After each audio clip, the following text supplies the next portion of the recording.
Starting field position as they come up 1st and 10 at their own 46. Now it's Jackson. Thrown across his body, and it's intercepted. Picked off by Buster Screen. And the Titans are going to have it here at their own 32-yard line.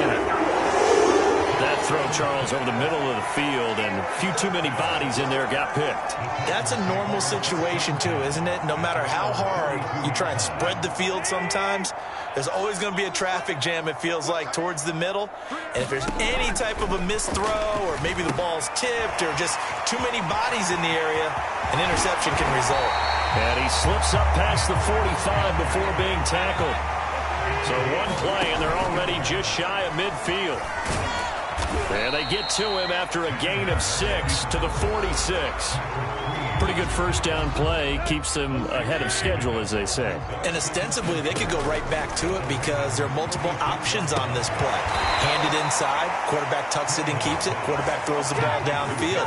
You should be able to react to the defense and have an option available on every snap. Throwing on 3rd down, Tannehill. A check down here for Henry. They call it a loss of a yard there.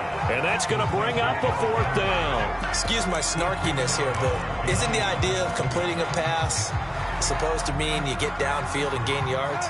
Especially on 3rd down. Yeah, that one. How about the defense? Figured that one out in a big way.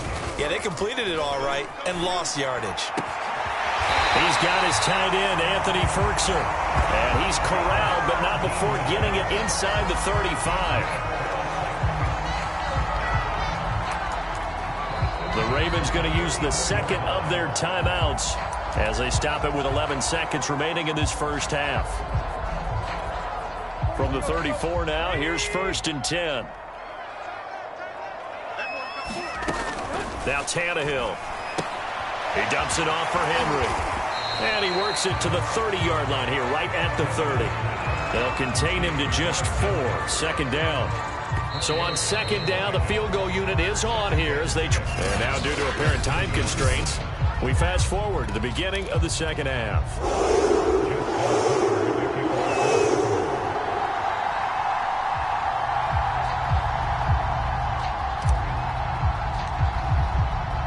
The Titans hold the lead, and they'll get the football first as the 3rd quarter gets underway. Looking up into the lights, and he muffs it. And he gets it to the 30-yard line, but the football's not going to stay there. There's a penalty marker down.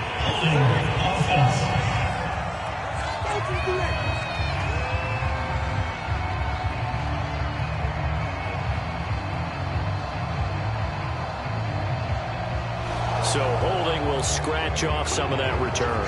And I know fans get frustrated when they see penalties of this sort on kick returns, but it is difficult to do it right against these moving targets at full speed. Hard to do. This will be a gain of about 8 to the 27-yard line.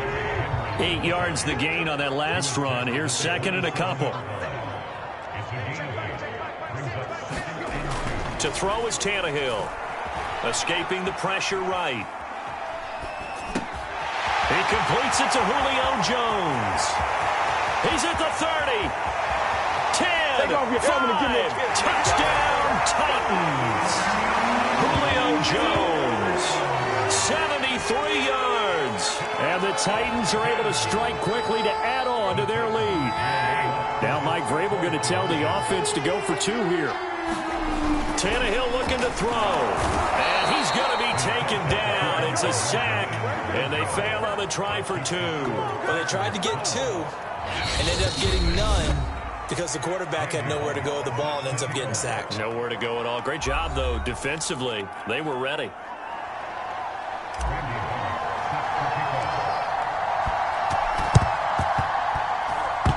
And did the Titans get this? Yes, Tennessee football. Well, they just scored, they got the lead, and they decide to keep their foot on the accelerator, so to speak. Scouting, scouting, scouting. They had to have seen something in their preparation for this game that told them in this situation, if they get the look they like, let's go ahead and go for it anyway. They like being bold. They'll start on the ground. It's Derrick Henry. And they'll get him down after a pickup of 8. 2nd and 2.